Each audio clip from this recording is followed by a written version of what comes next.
Hello students, today we'll be continuing chapter 2, standard 8 for Gujarat board student. The name of the chapter is What is Around Us. We have already done one session of this chapter and today we'll be taking this chapter ahead.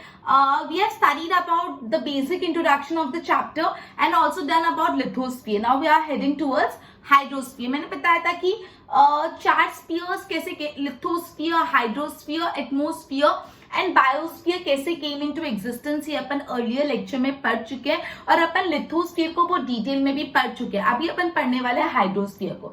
तो जो भी solid component था, जो solid component था of the अर्थ, उसको हम lithosphere बोलते हैं. तो जो लिक्विड कंपोनेंट ऑफ द अर्थ है उसको क्या बोलते हैं? उसको हाइड्रोस्फीयर बोलते हैं. जो अर्थ का लिक्विड पार्ट है, जो अर्थ का लिक्विड कंपोनेंट है, लिक्विड फॉर्म में जो कंपोनेंट है अर्थ का, वो है हाइड्रोस्फीयर. अब इसमें कौन क्या क्या चीज आती है? इसमें आते हैं ओशंस, रिवर, सीज, लेक्स, ये पॉन्ड्स, ये सारी जो चीज है वो क्या आ जाता है हाइड्रोस्फीयर के अंदर, बिकॉज ऑफ वाटर बॉडीज है. ठीक है, अपने अर्थ में वाटर ज्यादा है कंपेयर टू लैंड, इसलिए अपन को पता है अर्थ को ब्लू प्लैनेट बोला जाता है, क्योंकि अपने अर्थ पे वाटर जो है वो ज्यादा है कंपेयर टू लैंड. लैंड के कंपैरिजन में वाटर अर्थ पे ज्यादा है, इसलिए अर्थ ब्लू कलर का दिखता है, तो उसको ब्लू प्लैनेट भी बोला जाता है. अब कितना अपने अर्थ पे वाटर है? तो बेसिकली पूरे अर्थ सरफेस का 71% तो वाटर से कवर है. पूरा अर्थ सरफेस का जो 71% पोर्शन है वो किससे कवर है? 71% वाटर से कवर है. समझा? ओके. अब हाइड्रोस्फीयर में जो ऐसी वाटर बॉडी होती है जो बहुत लार्ज अमाउंट ऑफ वाटर खुद के अंदर कैरी करते हैं, उसको ओशन बोलते हैं. तो ओशन किसको बोलते हैं? ऐसी वाटर बॉडी जिसमें बहुत सारा पानी होता है. Water body in the hydrosphere that carries a huge amount of water. मतलब हाइड्रोस्फीयर के अंदर वो वाटर बॉडी जिसमें बहुत सारा पानी होता है उसको बोलते हैं ओशन. तो व्हाट इज ओशन? तो water body in the hydrosphere that carries a huge amount of water, जिसमें बहुत सारा पानी होता है. ठीक है, अगर अपन ओशन पढ़े ना, वी वुड बी डिस्कसिंग कि कौन कौन से टाइप के ओशन है. It is Arctic ocean, Pacific ocean, Atlantic ocean है, इंडियन ओशन. ठीक है, अभी तक जितना पढ़ा वापस ध्यान से सुनो. अपन हाइड्रोस्फीयर के बारे में पढ़ रहे हैं. तो जो भी liquid component of the earth, earth का जो लिक्विड पार्ट है उसको अपन हाइड्रोस्फीयर बोलते हैं. हाइड्रोस्फीयर में क्या क्या आता है? तो हाइड्रोस्फीयर में आते हैं ओशंस, रिवर्स, लेक्स, सीज, ये सारी चीजें हाइड्रोस्फीयर के अंदर आ जाती है. अर्थ सरफेस पे वाटर ज्यादा है कंपेयर टू लैंड, मतलब पूरे अर्थ पे पानी ज्यादा है कंपेयर टू लैंड, इसलिए तो अर्थ को ब्लू प्लैनेट बोला जाता है. अब कितना पानी है? 71% of the earth surface water से कवर है. कितना? 71%, and that is a huge number. 71% of the earth surface किससे कवर है? पानी से कवर है. 71% of the earth surface water से कवर है. ठीक है, उसके बाद अपन ने पढ़ा ओशन किसको बोलते हैं. तो ओशन क्या होता है? वाटर बॉडी जिसमें बहुत सारा पानी होता है. तो water body in the hydrosphere that carries a huge amount of water is known as ocean. फिर ओशन के प्रकार पर Indian ocean, Arctic ocean, Atlantic ocean, Pacific ocean, ये अलग अलग टाइप के ओशन है. ठीक है, अब अपन पढ़ने वाले हैं सी, बे, गल्फ, स्ट्रेट, ये सब क्या होता है. तो जो भी वाटर बॉडी लैंड के नजदीक होती है, जो भी वाटर बॉडी लैंड के नजदीक होती है उसको बोला जाता है तो सी या बे या गल्फ या स्ट्रेट. क्लियर? तो जो भी वाटर बॉडी बेसिकली लैंड के नजदीक होती है, जो water body, the water body which is near to the land, जो लैंड के नजदीक होती है, वैसे वाटर बॉडी को क्या बोलते हैं? सी, बे, गल्फ, स्ट्रेट, ये सब. अभी जो ओशंस के बारे में हम पढ़ रहे हैं वो बहुत ही बड़े बड़े हैं और बहुत ही डीप है. ये जो ओशन के बारे में पढ़े बहुत ह्यूज है. ओशंस आर वेरी ह्यूज और गहरे भी बहुत है, बहुत ज्यादा डीपर है. ह्यूज मतलब बहुत बड़े एंड डीप मतलब बहुत गहरे हैं. ठीक है, मतलब इतने गहरे हैं कि वहां पे 10 से 11 किलोमीटर जितनी तो डेप्थ पे वैली है. वहां पे मतलब ओशन के अंदर वैलीज है और वो वैलीज का डेप्थ, गहराई कितनी है? 10 से 12 किलोमीटर, 10 से 11 किलोमीटर गहरी वैलीज है ओशन के अंदर. तो सोचो ओशन खुद कितने ह्यूज और डीप है. तो बोला है जो ओशन है बहुत ह्यूज और बहुत डीप है. वो इतने ह्यूज और डीप है कि ओशन के अंदर 10 से 11 किलोमीटर गहराई वाली वैलीज है. इतना ज्यादा गहरे हैं ओशंस. ठीक है, ओके. ओशन का जो बेड होता है, मतलब ओशन का जो बेड, मतलब जो सबसे नीचे पार्ट होता है, बेड जिसको बोलते हैं. ठीक है, ओशन बेड में ऐसे फीचर्स है जो अर्थ पे है. ओशन बेड पे भी ऐसे फीचर्स है जो अर्थ पे. Ocean bed have the features similar to that of earth. मतलब क्या क्या वहां पे भी हाई माउंटेन्स है, प्लेटूज है, प्लेन्स है। अपन ने तो यही पढ़ा, लैंड पे माउंटेन्स होते हैं, प्लेटूज होते हैं, प्लेन होते हैं, बट माउंटेन जो ओशन का रिवर बेड है उसमें भी high mountain, plains, plateaus, valleys, ये सारी चीजें हैं। अब अर्थ में जितना भी पानी है, अर्थ सरफेस में जितना भी पानी है, 97% ऑफ द पानी हमको ओशन से ही मिलता है। अर्थ में जितना भी पानी है 97% ऑफ द पानी अपन को किससे मिलता है? 97% ऑफ द पानी अपन को ओशन से मिलता है। इमेजिन, सिर्फ 3% पानी कहीं और से मिलता है, 97% पानी ओशन से मिलता है। और अपन को ये बात पता है कि जो ओशन का वाटर है वो सोल्टी होता है, खारा होता है, और वो खारे पानी को हम पी नहीं सकते, ठीक है। तो सिर्फ 3% ही पोर्टेबल ड्रिंकिंग वाटर, 3% पूरा भी नहीं, उसमें से भी कुछ है कुछ नहीं है, ठीक है। तो 97% ऑफ द पानी अपन को कहां से मिलता है? ओशन से। मतलब अर्थ सरफेस पे 71% पानी है और उस पानी में 97% पानी ओशन से आता है, ठीक है। अब बाकी का जितना 3% बचा उसका भी 1/3, जितना 3% रिमेनिंग बचा उसका भी 1/3 of the remaining water is trapped in ice cap and glaciers. मतलब जितना भी पानी बचा 97% हटा के उसका भी 1/3 कहाँ पे? आइस कैप्स और ग्लेशियर्स में। आइस कैप्स मतलब जो स्नो क्लैडेड माउंटेन्स है, मतलब वो माउंटेन्स जो स्नो से कवर है पूरे, वो कैसे है? पूरे आइस कैप्स है, मतलब पूरा बर्फ, फ्रोजन वाटर है, पूरा पानी बर्फ फॉर्म है, जो वो मेल्ट होंगे तो क्या बन जाएंगे? पानी। क्लियर? तो बेसिकली अपन ये पढ़ रहे थे कि सी, बे, गल्फ, स्ट्रेट किसको बोलते हैं? तो जो भी water body that is close to land, जो लैंड के नजदीक है, उसको बोलते हैं सी, बे, गल्फ, ठीक है। ओशन बहुत ह्यूज और डीप है, इतने डीप है कि उसमें 10 to 11 किलोमीटर की डेप्थ वाली वैलीज भी लोकेटेड है। इमेजिन, ओशन की जो बेड है उसमें ऐसे फीचर्स है जो बेसिकली अर्थ पे, जैसे माउंटेन, प्लेटूज, प्लेन्स। टोटल जितना भी पानी, 97% ऑफ द वाटर कहां से आता है? ओशन से। टोटल जितना भी पानी है 97% of the water comes from ocean itself. जितना भी पानी है 97% ऑफ द पानी ओशन से आता है, और बाकी का जो भी पानी बचा उसका सिर्फ 1/3 पोर्शन आइस कैप्स और ग्लेशियर्स में ट्रैप्ड है। बाकी जो रिमेनिंग वाटर है वो लेक्स में होता है, रिवर्स में फ्लो होता है, या तो ग्राउंड वाटर की तरह स्टोर होता है in the interior of the अर्थ के अंदर। ग्राउंड वाटर की तरह बाकी का पानी स्टोर होता है। मतलब ये जो पोर्टेबल ड्रिंकिंग वाटर है, जो फ्रेश ड्रिंकिंग वाटर है, वो तो बहुत ही कम मात्रा में अवेलेबल है, और ये जो पोर्टेबल ड्रिंकिंग वाटर बहुत ही जरूरी है ह्यूमन बीइंग के सर्वाइवल के लिए, ठीक है। वो बहुत ही ज्यादा एसेंशियल है, बहुत ही ज्यादा जरूरी है ह्यूमन बीइंग के सर्वाइवल के लिए।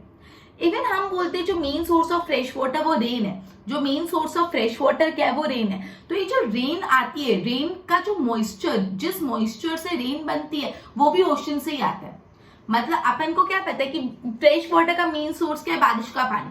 लेकिन ये बारिश का पानी भी बनता कहां से? ओशन से। ओशन में मॉइस्चर होता जाता है, क्लाउड्स बनते हैं और फिर रेन गिरती है। तो इनफैक्ट जो ये फ्रेश वाटर आपको मिल भी रहा है ना, वो भी ओशन की मदद से ही मिल रहा है। तो मतलब moisture for rain which is the main source of fresh water is also ocean. मतलब जो भी रेन लाने के लिए मॉइस्चर चाहिए होता है वो भी कहां से मिलता है? ओशन के लिए। और रेन क्यों जरूरी है? Rain is the main source of fresh water. अभी जो सीज होते हैं उसमें अलग अलग केमिकल्स है, अलग अलग मिनरल्स है जो आपके लिए बहुत ज्यादा यूजफुल होंगे। ये जो सी है, वाटर बॉडी से सीज है, उसमें बहुत केमिकल्स होते हैं, बहुत मिनरल्स होते हैं जो अपने लिए उपयोगी हो सकते हैं। इवन वहां पे बहुत सारी एक्वेटिक लाइफ भी। एक्वेटिक लाइफ मतलब वहां पे एक्वेटिक एनिमल्स रहते हैं ओशन के अंदर, एक्वेटिक प्लांट्स रहते हैं, मतलब जो ओशन के अंदर ही ग्रो होते हैं, ओशन के अंदर ही रहते हैं। तो एक्वेटिक लाइफ मतलब एक्वेटिक प्लांट और एनिमल्स भी है। एक्वेटिक मतलब जो पानी में है, एक्वेटिक मतलब पानी में जो प्लांट्स और एनिमल है। जो ओशन है उसमें इतना tremendous amount of waves, tides, potential to generate electricity. जो वहां पे वेव्स होती है, टाइड्स है, उसमें इतना पोटेंशियल है कि उसका हम यूज करके इलेक्ट्रिसिटी भी जनरेट कर सकते हैं। ये जो वेव्स है, ये जो टाइड्स है, उसमें इतना पोटेंशियल है कि उससे हम बहुत ज्यादा इलेक्ट्रिसिटी भी जनरेट कर सकते हैं। Right? Okay, just a minute. हाँ, इवन ओशन तो वाटरवेज की तरह भी यूज होता है। वाटरवेज मतलब वहां पे बड़ी बड़ी शिप चलती है। वाटरवेज, एक जगह से दूसरी जगह जाने के लिए भी ओशन यूजफुल होता है। Ocean is also use in the form of waterways, ठीक है।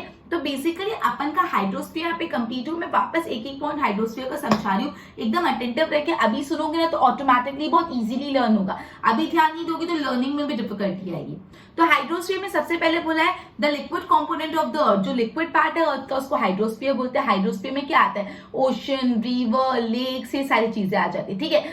अर्थ में पानी ज्यादा है कंपेयर टू लैंड। अब कितना पानी है? 71% of the earth surface covered है वाटर से, ठीक है। फिर ओशन किसको बोलते हैं? तो water body in the hydrosphere that carries huge water. Hydrosphere में ऐसी एक वाटर बॉडी जो बहुत ज्यादा वाटर कैरी करते हैं उसको बोलते हैं ओशन। ओशन कौन कौन से? Indian ocean, Atlantic ocean, Arctic ocean and Pacific ocean, ठीक है। इतना पढ़ा। फिर अपन ने पढ़ा बे, सी, गल्फ, स्ट्रेट किसको बोलते हैं? तो water body that is close to land, ऐसी वाटर बॉडी जो लैंड के नजदीक है उसको बोलते हैं सी, बे, गल्फ एक्सेट्रा। और उसके बाद ओशन बहुत ह्यूज है, बहुत डीप है, उसमें 10 से 11 किलोमीटर गहरी वैलीज भी है। ओशन के बेड पे अलग अलग लैंडफॉर्म्स है, अलग अलग फीचर्स है, मतलब ओशन बेड पे माउंटेन्स है, वैलीज है, प्लेटूज है, प्लेन्स है, अलग अलग चीजें, ठीक है। जितना भी टोटल पानी आता है 97% ऑफ द वाटर कहां से आते हैं? ओशन से। और बाकी का जो रिमेनिंग वाटर है उसका भी 1/3% आइस कैप्स और ग्लेशियर्स में ट्रैप है, मतलब 3% जो बाकी का पानी उसका भी 1/3% आइस कैप्स और ग्लेशियर्स में ट्रैप है। कुछ कुछ वाटर लेक्स में, कुछ कुछ वाटर रिवर में फ्लो रहा है, कुछ कुछ वाटर इंटीरियर ऑफ द अर्थ के अंदर इन the form of ground water जैसे स्टोर हो। मतलब जो पोर्टेबल वाटर है, जो पीने का पानी पोर्टेबल वाटर वो तो बहुत कम मात्रा में अवेलेबल है, और ह्यूमन बीइंग को ये पोर्टेबल वाटर चाहिए होता है खुद के सर्वाइवल के लिए। इनफैक्ट जो रेन है, rain which is the main source of fresh water, जो फ्रेश वाटर का सबसे मेन सोर्स है जो रेन है उसके लिए जो मॉइस्चर चाहिए होता है रेन लाने के लिए, वो भी कहां से मिलता है? ओशन से। ओशन मतलब जो सीज है, सीज में अलग अलग केमिकल्स मिलते हैं, अलग अलग मिनरल्स मिलते हैं जो ह्यूमन बीइंग के लिए यूजफुल है, ठीक है। इवन जो एक्वेटिक लाइफ है, वहां पे एक्वेटिक लाइफ भी मतलब एक्वेटिक प्लांट्स है, एक्वेटिक एनिमल्स है, ठीक है। उसके बाद ये जो वेव्स है, टाइड्स है, ओशन करंट है, इसमें ट्रिमेंडस एनर्जी की वो इलेक्ट्रिसिटी मतलब जनरेट कर सकते हैं। जो वाटर है जिसको हम हाइड्रो इलेक्ट्रिसिटी बोलते हैं, जो वेव्स है, टाइड्स है, जो ओशन करंट है, उससे क्या जनरेट हो सकती है? Hydro electricity. इनफैक्ट ओशन को वाटर वे की तरह भी यूज करा जाता है, एक जगह से दूसरी जगह गुड्स पहुंचाने के लिए, ह्यूमन बीइंग पहुंचाने के लिए, ठीक है। उसके बाद नेक्स्ट जो अपना लेयर है, अपन ने लिथोस्फीयर पूरा पढ़ लिया, अपन ने हाइड्रोस्फीयर पूरा पढ़ लिया। अब अपन पढ़ने वाले एटमॉस्फेयर। तो एटमॉस्फेयर का पहले, एटमॉस्फेयर मतलब क्या? अपन सबने बचपन से पढ़ा है, sphere of the earth that wrap around the earth from all the side, मतलब ऐसा स्फीयर जो अर्थ के चारों बाजू से उसको रैप कर दिया, उसको बोलते हैं एटमॉस्फेयर। तो एटमॉस्फेयर बेसिकली वो स्फीयर है जिसने अर्थ को चारों बाजू से रैप कर लिया, घेर लिया। एटमॉस्फेयर जो होता है वो ऐसा स्फीयर है जिसने अर्थ को चारों बाजू से घेर दिया है। Sphere of the earth that wrap each form from all earth from all the side, ऐसा स्फीयर ऑफ द अर्थ जिसने अर्थ को चारों बाजू से घेर दिया उसको बोलते हैं हम एटमॉस्फेयर, ठीक है। ओके, ये जो एटमॉस्फेयर बेसिकली अर्थ सरफेस से 1600 किलोमीटर ऊंचाई तक एटमॉस्फेयर, उसका एक्सटेंड कितना है? Up to 1600 kilometre from the earth surface. वापस एटमॉस्फेयर बता रही हूँ, एटमॉस्फेयर में ऐसा है, एटमॉस्फेयर ऐसा sphere of the earth that wrap the earth from all side, earth को चारों बाजू से घेर दिया है, वैसे स्फीयर को अपन बोलते हैं atmosphere. Clear? Okay, atmosphere earth surface से 1600 किलोमीटर तक की ऊंचाई तक है। तो बेसिकली अपने हाइड्रोस्फीयर पूरा पढ़ा, एटमॉस्फेयर का बेसिक सा इंट्रोडक्शन लिया। एटमॉस्फेयर को आगे कंटिन्यू करने से पहले मैं बोर्ड से इतना गो थ्रू कराती हूँ, ध्यान देना। Okay, hydrosphere liquid component of the earth is known as hydrosphere. इसमें आता है ocean, seas, lakes, pond. On earth water is more than land, earth पे पानी ज्यादा है compare to land. 71% of the earth surface water से covered है। Water body in hydrosphere that carries a huge amount of water is called ocean. मतलब hydrosphere की ऐसी water body जिसमें बहुत ज्यादा पानी carries a huge amount of water, उसको बोलते हैं ओशन। आर्टिक ओशन है, पैसिफिक ओशन है, अटलांटिक ओशन है, इंडियन ओशन है। फिर water body that is close to the land, जो वाटर बॉडी लैंड के नजदीक है उसको बोलते हैं सी, बे, गल्फ, ठीक है। ये जो ओशन है बहुत ह्यूज है, बहुत बड़े बड़े और बहुत डीप है, बहुत गहरे हैं। Valley with the depth of 10 to 11 kilometre located in the bottom, मतलब इतने गहरे हैं कि ओशन के बॉटम पे 10 से 11 किलोमीटर लंबी वैलीज भी है। ओशन बेड में ऐसे फीचर्स है जो अर्थ पे, जैसे high mountains, plateaus, plains. Ocean 97% of the total water on earth surface, जितना भी total water on earth surface 97% ocean से आता है। और जो 1/3 ऑफ द रिमेनिंग वाटर, बाकी जितना भी वाटर बचा उसका 1/3 कहाँ पे है? It is trapped in the ice cap and glaciers. Some water lakes में है, कुछ रिवर में फ्लो हो रहा है, कुछ इंटीरियर ऑफ द अर्थ में इन the form of ground water है। ये जो पोर्टेबल है तो फ्रेश वाटर है बहुत कम है and it is required by living being for survival. अब जो मॉइस्चर है for rain which is the main source of the fresh water on the earth, वो भी ओशन से आता है। सी में अलग अलग केमिकल्स है और मिनरल्स है। इवन ओशन में एक्वेटिक लाइफ भी है। Tremendous form of waves and tides in ocean are use to generate electricity. Electricity generate करने के लिए ओशन करंट, वेव्स और टाइड्स यूज होते हैं। Ocean in the form of water waves भी यूजफुल होता है। Now atmosphere, sphere of the earth that forms the earth from all the side, मतलब वो स्फीयर ऑफ द अर्थ जो अर्थ को चारों साइड से रैप करता है उसको बोलते हैं हम लोग एटमोस्फियर। एटमोस्फियर कितना है? अर्थ सरफेस से 1600 किलोमीटर तक एक्सटेंडेड है। क्लियर? ओके, एक बार इतना गो थ्रू करो फिर अपन आगे कंटिन्यू करते हैं।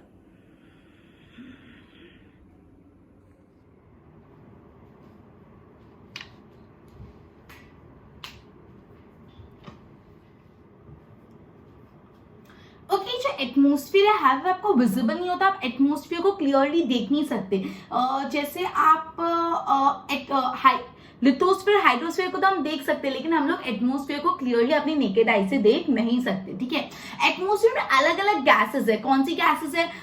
Nitrogen, oxygen, carbon dioxide, argon, other gases, उसके बारे में अपन पढ़ेंगे। लेकिन और क्या क्या है एटमोस्फियर में? एटमोस्फियर में गैसेस है, वाटर वेपर है, डस्ट पार्टिकल्स है, स्मोक है, माइक्रो ऑर्गेनिजम्स है, अलग अलग चीजें। तो बेसिकली जो एटमोस्फियर है, पहली बात तो अपन बोलते हैं उसको हम लोग नेकेड आई से देख नहीं सकते, जैसे हम लिथोस्फीयर और हाइड्रोस्फीयर को देख सकते हैं। दूसरी बात ये है, एटमोस्फियर में अलग अलग कौन कौन सी चीज, उसमें गैसेस है, डस्ट पार्टिकल है, स्मोक है, वाटर वेपर्स है, बहुत सारी चीजें। ठीक है, atmosphere colourless, odourless and tasteless है। कलरलेस मतलब you can taste atmosphere, atmosphere का कोई टेस्ट नहीं है। ऑडरलेस मतलब कोई फ्रेग्रेंस या स्मेल नहीं, ओडोर नहीं है उसका कोई। एंड ट्रांसपेरेंट मतलब एकदम ट्रांसपेरेंट, आजू बाजू आर पार क्लियर दिखता है। तो बेसिकली ये जो एटमोस्फियर वो कलरलेस है, ओडोरलेस है, टेस्टलेस है। कलरलेस मतलब उसका कोई कलर नहीं है, ओडोरलेस मतलब सॉरी टेस्टलेस नहीं, मैंने गलती से बोल दिया, ट्रांसपेरेंट। वो कलरलेस, ओडोरलेस और ट्रांसपेरेंट है। कलरलेस मतलब आप उसका कोई कलर नहीं है एटमोस्फियर का। ऐसे नहीं बोल सकते एटमोस्फियर रेड कलर का है, पिंक कलर का है, ब्लू कलर का, नहीं। एटमोस्फियर कलरलेस है, ओडोरलेस है, मतलब उसका कोई फ्रेग्रेंस भी नहीं है, कोई स्मेल भी नहीं है, कोई ओडोर नहीं है उसका, और वो एकदम ट्रांसपेरेंट है कि हम उसको आर पार देख सकते हैं। यहाँ पे भी एटमोस्फियर है, ठीक है, ट्रांसपेरेंट। ओके, तो बेसिकली एटमोस्फियर में सॉलिड एलिमेंट्स भी है, लिक्विड एलिमेंट्स भी है और गैसेस एलिमेंट भी है। जो एटमोस्फियर है उसमें सॉलिड, लिक्विड और गैसेस तीनों एलिमेंट है। बेसिकली अपन ने ये पढ़ाई जो एटमोस्फियर है उसमें गैसेस होती है, तो मैंने बताया कि नाइट्रोजन, ऑक्सीजन, कार्बन डाइऑक्साइड और दूसरी गैसेस होती है। तो अपन ये पढ़ते हैं कौन सी गैस कितनी मात्रा में प्रेजेंट होती है। बेसिकली जो सबसे हायर क्वांटिटी में गैस प्रेजेंट होती है एटमोस्फियर में वो है नाइट्रोजन। 78% ऑफ द एटमोस्फियर में क्या है? नाइट्रोजन। 78% नाइट्रोजन है, 21% ऑक्सीजन है और 1% दूसरी गैसेस है। तो बेसिकली 78% नाइट्रोजन है एटमोस्फियर में, 21% ऑक्सीजन एंड 1% बाकी की सारी गैसेस। तो you need to memorise it कि 78% oxygen, 21% nitrogen and 1% other gases. Clear? As we go higher on the surface of the earth, most of the gases decreases. जैसे हम ऊपर जाते रहते हैं अर्थ की सरफेस से, जैसे हम हायर जाते रहते हैं, तो ये जो गैसेस है ना वो कम होती जाती है। जो मोस्ट ऑफ द गैसेस कैसे होती जाती है? कम होती जाती है, डिक्रीज होती जाती है मोस्ट ऑफ द गैसेस। ठीक है, मतलब लोअर लेवल पे गैसेस ज्यादा होती है, लेकिन जैसे आप हायर लेवल पे जाओगे तो ये गैसेस कैसी होती जाती है? गैसेस कम होती जाती है। ठीक है, ओके।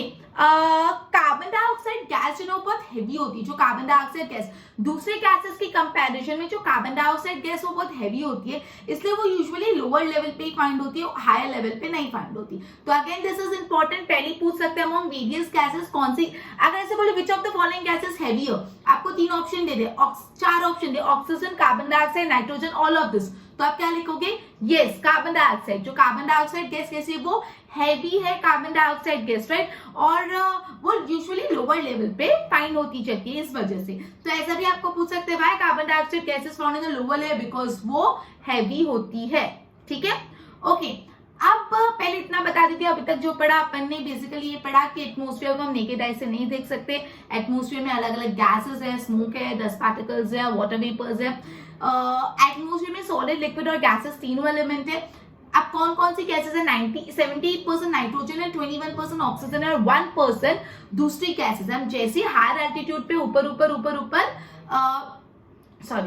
ऊपर जाते हैं, जो गैसेस है वो कम होती जाती है, ठीक है। अब जो कार्बन डाइऑक्साइड गैस है वो बहुत हैवी होती है। कार्बन डाइऑक्साइड गैस कैसी होती है? हैवी होती है, इसलिए जो कार्बन डाइऑक्साइड गैस है वो यूजुअली लोअर लेवल पे फाइंड होती है।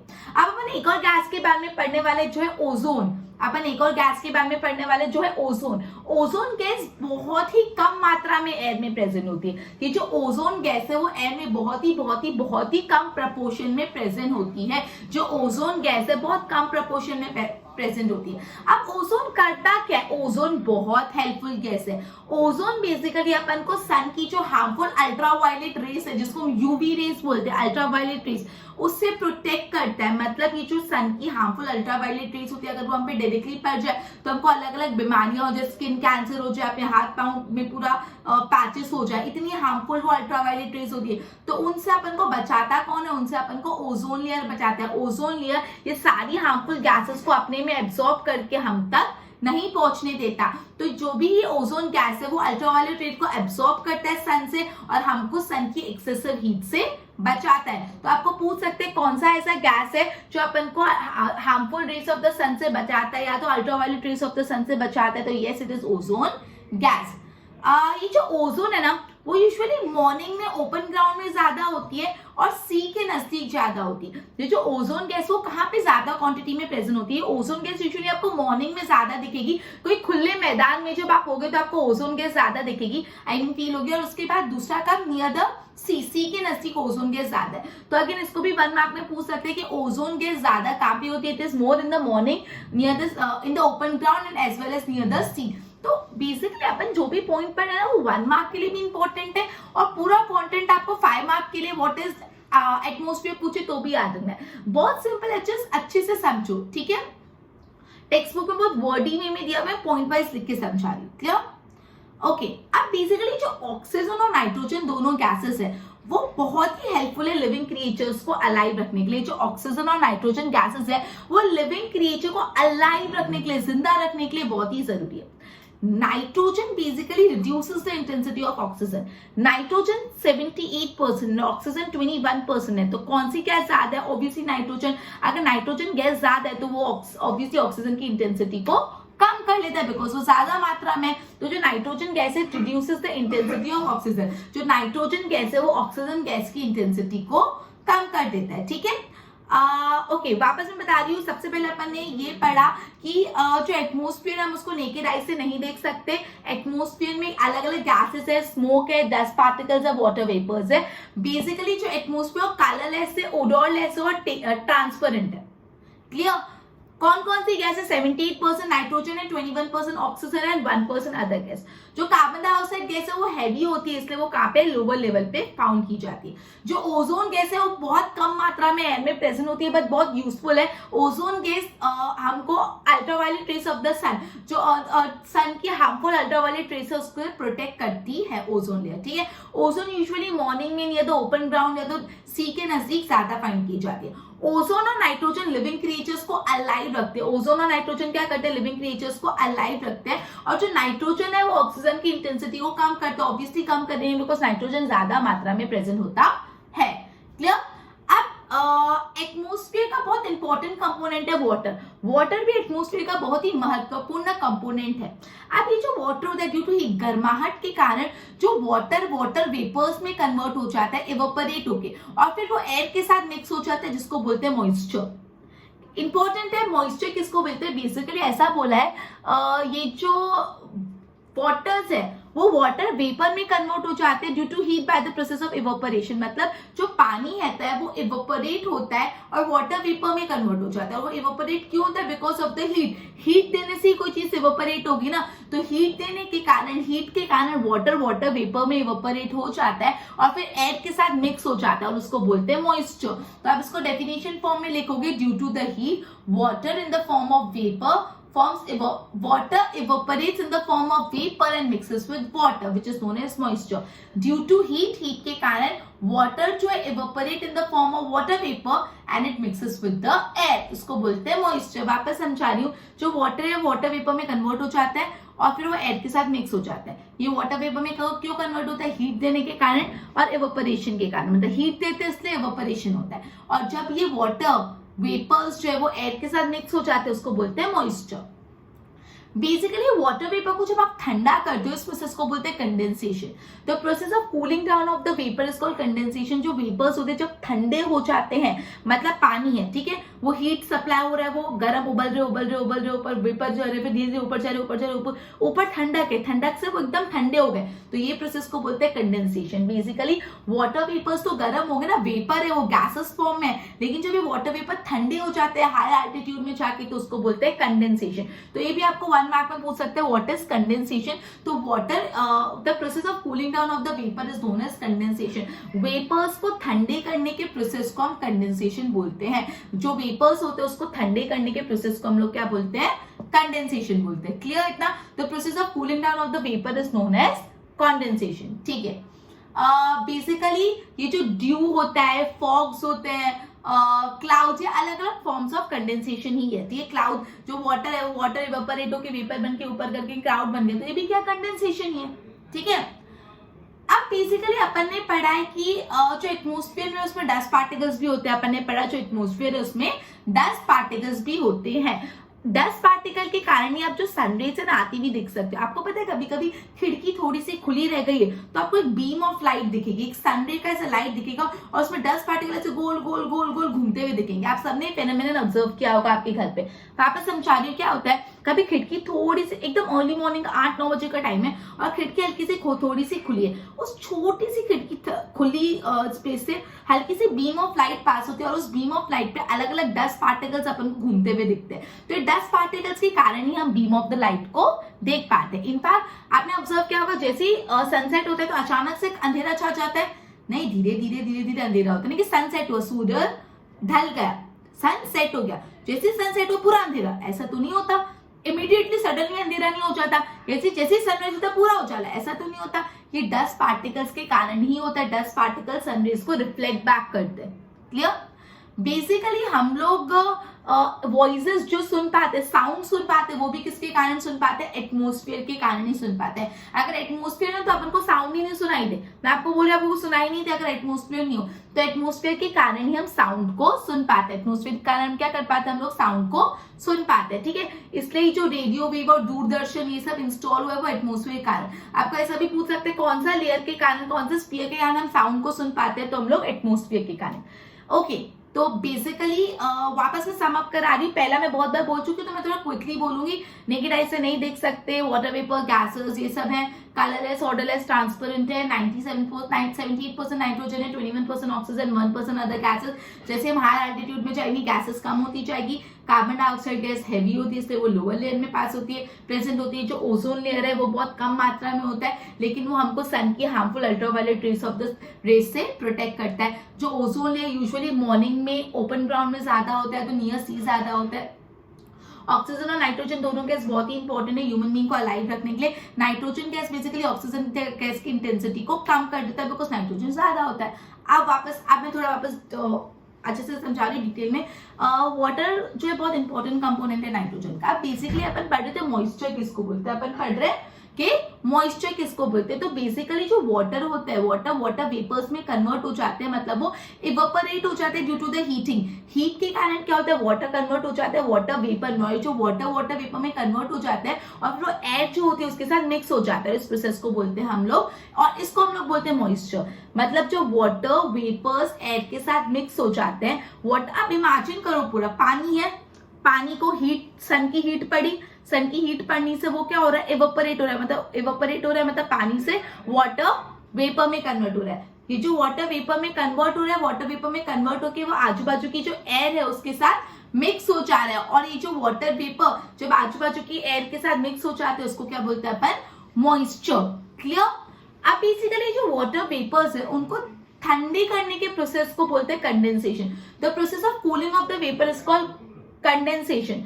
जो बेसिकली वाटर वेपर, अब मैं बोल रही पानी है, सन की हीट पड़ी, वाटर वेपर इवेपोरेट हुए, मॉइस्चर बन के धीरे धीरे धीरे धीरे ऊपर जा रहे, ऊपर जाते जाते वो क्या बन जाते हैं, क्लाउड्स बन जाते हैं, मतलब वो ठंडे हो जाते हैं, वाटर वेपर्स ठंडे हो जाते हैं, और ये जो प्रोसेस है उसको बोलते हैं condensation. The process of cooling down of the water vapour is known as condensation. Water vapour ठंडे होने के प्रोसेस को हम कंडेंसेशन बोलते हैं। ये जो क्लाउड्स है, फॉग्स है, ये सब कंडेंसेशन का ही वो है। अब एटमॉस्फेयर के कारण ही जो फूड हैबिट है, क्लोथिंग हैबिट, अपन को पता है हम अलग अलग एटमॉस्फेयर में अलग अलग टाइप का खाना खाते हैं, अलग अलग टाइप के कपड़े पहनते हैं, ठीक है। अपन को ये भी पता है कि एटमॉस्फेयर में डस्ट पार्टिकल्स प्रेजेंट है। ये डस्ट पार्टिकल के कारण ही हम बीम ऑफ सनलाइट देख पाते हैं। आपको पता है, मैंने आपको बताया खिड़की थोड़ी सी खोल दो, 8-9 बजे सनरेज आएगी, और जब सनरेज आएंगी तो डस्ट पार्टिकल्स उसके अंदर आपको दिखते होंगे, आप सबने बहुत बार ऑब्जर्व किया होगा। क्लियर? बेसिकली अपन ये भी बोलते हैं कि जैसे सनसेट होता है इमीडिएटली अंधेरा नहीं हो जाता, और जैसे सनराइज होता है इमीडिएटली उजाला नहीं हो जाता, ये भी डस्ट पार्टिकल्स के कारण ही होता है। उसके बाद हम एटमॉस्फेयर के कारण जो हम साउंड सुन पाते हैं, उसके किस कारण से सुन पाते हैं, बिकॉज ऑफ एटमॉस्फेयर। जो रेडियो वेव्स है, दूरदर्शन, इसी रीजन के कारण पॉसिबल है। ओके, आई होप इतना क्लियर हुआ पूरा एटमॉस्फेयर कंटेंट कंप्लीट। मतलब एक बार मैं उसको बोर्ड से गो थ्रू कराती हूँ। It cannot be seen with the naked eyes like lithosphere, hydrosphere, various gases है, water vapor है, dust particle है, smoke है, microbe है। ये atmosphere colorless, odorless और transparent है। Solid, liquid and gases element are included in atmosphere. 78% nitrogen and 21% oxygen और 1% other gas. As we go higher in the surface of the earth, most of the gases क्या हो जाती है, decrease हो जाती है, कम हो जाती है। कार्बन डाइऑक्साइड केस बहुत हैवी है, so it is found in the lower layer. Ozone बहुत स्मॉल प्रोपोर्शन में एयर, ये गैस एब्सॉर्ब करता है ultraviolet rays from the sun and protect us from the excessive heat of sun. ये gas more है in morning in open ground and in the air in near the C.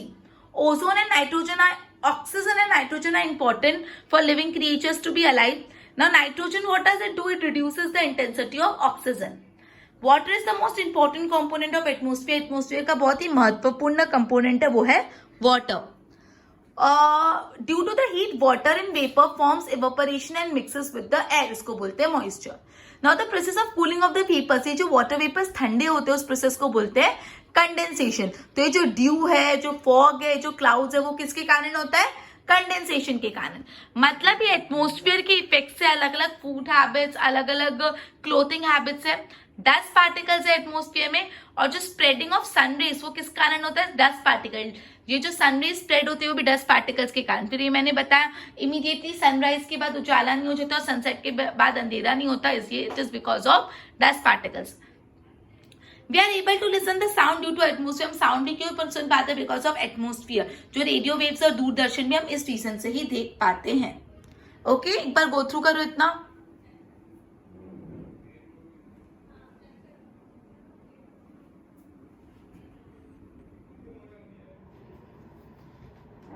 Okay, अब अपन last sphere के बारे में पढ़ने वाले जो है बायोस्फीयर। अब बायोस्फीयर के बारे में अपन पढ़ने वाले तो बेसिकली वो पार्ट जहाँ पे लिथोस्फीयर, हाइड्रोस्फीयर, एटमोस्फियर, जहां पे सारा वर्ल्ड एक साथ, मतलब जब लिथोस्फीयर, हाइड्रोस्फीयर और एटमोस्फियर मिलके एक साथ रहते हैं, जहाँ पे पूरा वर्ल्ड एग्जिस्ट करता है, उसको बोलते हैं अपन बायोस्फीयर। मतलब लिथोस्फीयर, हाइड्रोस्फीयर, बायोस्फीयर तीनों मिलके जैसे ह्यूमन लाइफ का सर्वाइवल करते हैं, वो है बायोस्फीयर।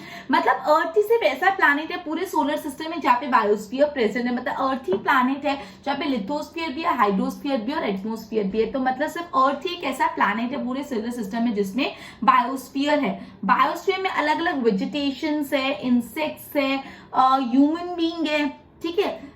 हमको बायोस्फीयर से फूड मिलता है और जो बाकी की नेसेसरी चीजें हैं वो भी मिलती है। Human being, man can not live without animals, और वेजिटेशन के बिना तो हम रह नहीं पाते। इसलिए पूरे वर्ल्ड के एग्जिस्टेंस का बेस ही बायोस्फीयर है। पूरे वर्ल्ड के एग्जिस्टेंस का बेस ही क्या है, बायोस्फीयर। अब बायोस्फीयर की बेसिकली टू पार्ट है, एक पार्ट है living and the other one is non living. Okay, तब ये जानना जरूरी है लिविंग पार्ट कौन सा और नॉन लिविंग पार्ट कौन सा है। तो लिविंग पार्ट कौन सा है, नॉन लिविंग पार्ट कौन सा है, जो लिथोस्फीयर, हाइड्रोस्फीयर, एटमोस्फीयर, ये तीनों कौन से पार्ट है, नॉन लिविंग पार्ट है। जो लिथोस्फीयर, हाइड्रोस्फीयर, एटमोस्फीयर कैसे पार्ट है, नॉन लिविंग। और जो प्लांट, एनिमल, ह्यूमन बीइंग, ये सब कैसे पार्ट है, लिविंग पार्ट। ठीक है।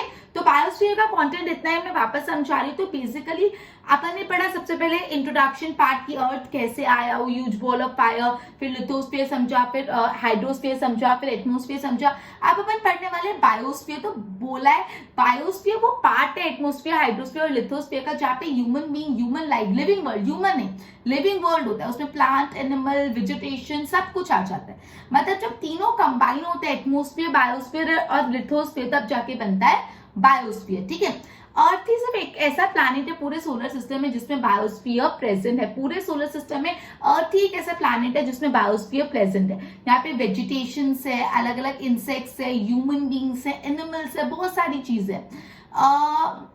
ह्यूमन बीइंग जो है, we can not live without animals and vegetation, इसलिए सर्वाइवल के लिए, जिंदगी जीने के लिए, सर्वाइव करने के लिए बायोस्फीयर बहुत ही इंपॉर्टेंट रोल प्ले करता है। ठीक है, सर्वाइवल के लिए बायोस्फीयर बहुत इंपॉर्टेंट रोल प्ले करता है। वो अपना एग्जिस्टेंस का एक बेस माना जाता है। क्या माना जाता है? अपने एग्जिस्टेंस का एक बेस माना जाता है। अब बायोस्फीयर का कि दो पार्ट है, एक लिविंग पार्ट है और एक नॉन लिविंग पार्ट है। नॉन लिविंग पार्ट कौन सा है?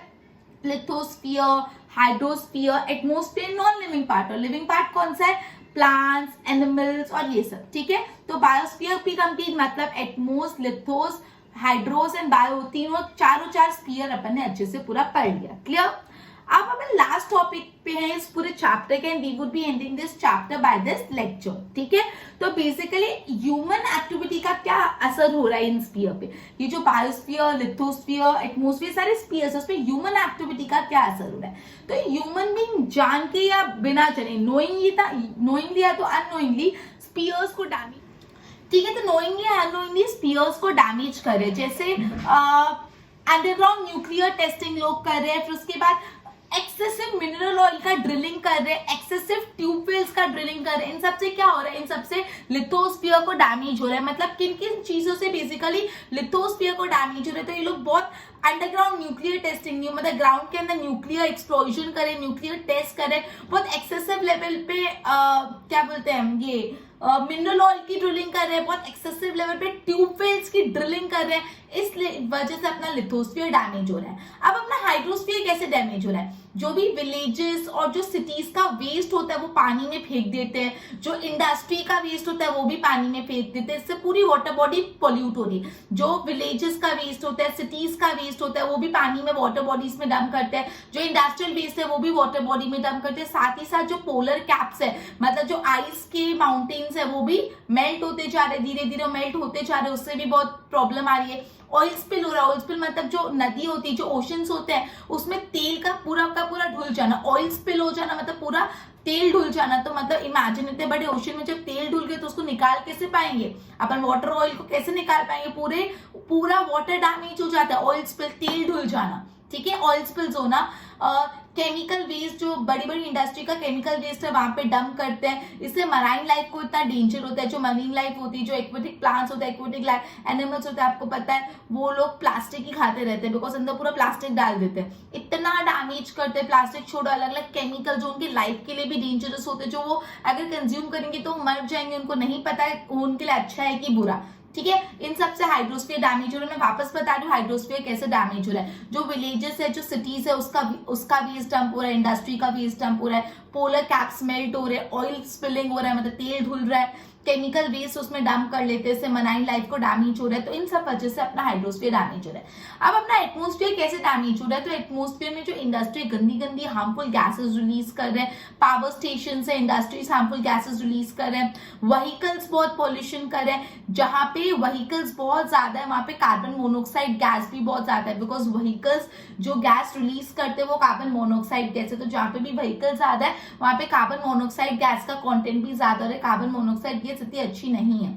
तो basically carbon monoxide gas, carbon dioxide gas, ये सब रिलीज हो। जैसे कार्बन डाइऑक्साइड जब एटमोस्फेयर में बढ़ती है because of the cutting of tree, हम लोग ट्रीज भी काट रहे हैं सारी से। ट्री काट करने से क्या प्रॉब्लम हो रही है? CO2 बढ़ रहा है। क्यों ऐसा? बिकॉज जो ट्रीज है वो कार्बन डाइऑक्साइड को एब्सॉर्ब करते हैं। ट्रीज ही आप काट दोगे तो कोई कार्बन डाइऑक्साइड को एब्सॉर्ब ही नहीं करेगा, और जब कार्बन डाइऑक्साइड एब्सॉर्ब नहीं होगी, कार्बन डाइऑक्साइड बढ़ेगा, तो क्या होगा? अर्थ का टेम्परेचर भी बढ़ता जाएगा और जिससे होगी ग्लोबल वार्मिंग। क्लियर? तो अभी मैं बता रही हूँ एटमोस्फेयर को कैसे डैमेज हो रहा है। तो बेसिकली ऐसा बोला है कि जो इंडस्ट्रीज है, पावर स्टेशन है, व्हीकल्स है, वो अलग अलग गैसेस रिलीज कर एटमोस्फेयर में। साथ ही साथ जहाँ पे व्हीकल्स की फ्रीक्वेंसी ज्यादा है वहाँ पे कार्बन मोनोऑक्साइड गैस बहुत बढ़ रही है। फिर ट्रीज को कट करने से कार्बन डाइऑक्साइड गैस बढ़ रही है। क्यों? Because trees carbon dioxide gas को एब्जॉर्ब करते हैं, ठीक है। और ट्रीज ही नहीं होंगे तो कार्बन डाइऑक्साइड जो गैस होगी वो एब्जॉर्ब होगी नहीं, और कार्बन डाइऑक्साइड बढ़ जाएगा। और कार्बन डाइऑक्साइड बढ़ने से हीट बढ़ता है, और हीट बढ़ने से क्या होता है? ग्लोबल वार्मिंग की प्रॉब्लम। क्लियर? तो बेसिकली अपन ने बायोस्फीयर पढ़ा और effect of the human activities on various sphere पढ़ा। मैं वापस रिवाइज करा रही हूँ। बायोस्फीयर मतलब जहाँ पे एटमोस्फीयर, लिथोस्फीयर, हाइड्रोस्फीयर तीनों साथ में मिलके रहते हैं उसको बायोस्फीयर बोलते हैं। अर्थ ही सिर्फ एक ऐसा प्लैनेट है जहाँ पे बायोस्फीयर है, जहाँ पे ह्यूमन लाइफ है, वेजिटेशन है, सब है। ये जो बायोस्फीयर सबसे बेसिक है सर्वाइवल के लिए, एग्जिस्टेंस के लिए, ठीक है। बायोस्फीयर के दो पार्ट है, एक living part, non living. Non living में लिथोस्फीयर, हाइड्रोस्फीयर, एटमोस्फीयर आ जाता है। लिविंग में ह्यूमन बीइंग, प्लांट्स, एनिमल, ये सब आ जाता है। फिर अपन पढ़ रहे effect of the human activities on various sphere. तो बेसिकली मैन नोइंगली और अननोइंगली अपनी एक्टिविटीज करके अलग अलग स्फीयर को डैमेज करे। जैसे लिथोस्फीयर कैसे डैमेज हो रहा है? लिथोस्फीयर अंडरग्राउंड न्यूक्लियर टेस्टिंग से डैमेज हो रहा है। जो इतना एक्सेसिव माइनिंग कर रहे हैं, मिनरल ऑयल निकाल रहे हैं, खोद रहे हैं, जो ट्यूबवेल्स खोद रहे हैं, उनसे लिथोस्फीयर डैमेज हो रहा है। हाइड्रोस्फीयर कैसे डैमेज हो रहा है? हाइड्रोस्फीयर मतलब जो वाटर बॉडीज है उसमें इंडस्ट्रियल वेस्ट, विलेजेस का वेस्ट, सिटी का वेस्ट सब डंप हो जाता है, ठीक है। पोलर कैप मेल्ट हो जा रही है, ऑयल स्पिल हो रहा है, नदी में पूरा जो ओशंस में पूरा का पूरा तेल धुल जाता है, केमिकल वेस्ट लोग डाल देते हैं। इन सबसे मराइन लाइफ जो एक्वेटिक प्लांट और एनिमल है उनको डैमेज हो रहा है। एटमोस्फेयर कैसे डैमेज हो रहा है? तो बेसिकली इंडस्ट्रीज, जो पावर स्टेशन है, व्हीकल, वो हार्मफुल गैसेस रिलीज कर रहे हैं। जहाँ पे फ्रीक्वेंसीज ऑफ व्हीकल ज्यादा, यहाँ पे कार्बन मोनोऑक्साइड गैस भी ज्यादा है। अब ट्रीज कट हो रहे हैं तो trees carbon dioxide gas absorb नहीं करे तो कार्बन डाइऑक्साइड गैस बढ़ रही तो टेम्परेचर बढ़ रहा है, जिससे ग्लोबल वार्मिंग हो रही है। क्लियर हुआ इतना? एक बार बोर्ड से गो थ्रू करा रही हूँ। Biosphere, part of lithosphere, hydrosphere and atmosphere where living world exists is known as biosphere. Earth is the only planet that has biosphere. Vegetation, insect, human being, ये सब है। फूड और necessary things भी can not live without animal and vegetation. It is the base for our existence. Biosphere हमारे existence का base है। दो part है, लिविंग और non living. Lithosphere, hydrosphere, atmosphere तीनों लिविंग नॉन लिविंग पार्ट में आते हैं। प्लांट्स, एनिमल, ये सब लिविंग पार्ट में आते हैं। Effect of human activity on various sphere. तो ह्यूमन बीइंग नोइंगली या तो अननोइंगली ऐसी एक्टिविटीज करता है अपने डेवलपमेंट के लिए। ह्यूमन एक्शन से अलग अलग स्फीयर्स में इनबैलेंस क्रिएट हो रहा है। सबसे पहले लिथोस्फीयर की बात करते हैं। तो ये जो अंडरग्राउंड न्यूक्लियर टेस्टिंग है, मिनरल ऑयल का ड्रिलिंग है, ड्रिलिंग ऑफ द ट्यूबवेल, इससे क्या डैमेज हो रहा है? लिथोस्फीयर।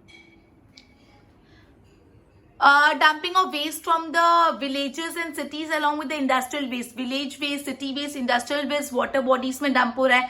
पोलर कैप्स मेल्ट हो रही है, ऑयल स्पिल हो रहा है, केमिकल वेस्ट भी वाटर में रिलीज हो रहा है, जिससे मराइन लाइफ डैमेज हो रही है, और इन सबसे पूरा हाइड्रोस्फीयर डैमेज हो रहा है। Harmful gases by industries, power station और व्हीकल, अलग अलग गैसेस एटमोस्फेयर में रिलीज हुए। Higher the frequency of vehicle, जितनी व्हीकल चाहता उतना कार्बन डाइऑक्साइड मोनोऑक्साइड गैस आता। कार्बन डाइऑक्साइड गैस का क्वांटिटी बढ़ रहा है because of cutting of tree, और उससे अल्टीमेटली हीट इंक्रीज हो रही है और ग्लोबल वार्मिंग हो रहा है, right? So basically we have completed this entire chapter number 2. Okay, what is around us? उसमें पहले इंट्रोडक्शन था, उसमें ये बताया था कि अलग अलग स्पीयर्स एग्जिस्टेंस में कैसे आए, वो पूरा डिटेल में समझा। फिर लिथोस्फीयर में क्या क्या कंटेंट है वो डिटेल में समझा। फिर एटमोस्फीयर क्या है और हाइड्रोस्फीयर क्या है वो समझा। और लास्ट में what is the effect of the human activities on various sphere. ये 5 टॉपिक करे अपने डिटेल में, and we are ending this chapter by this. Good bye.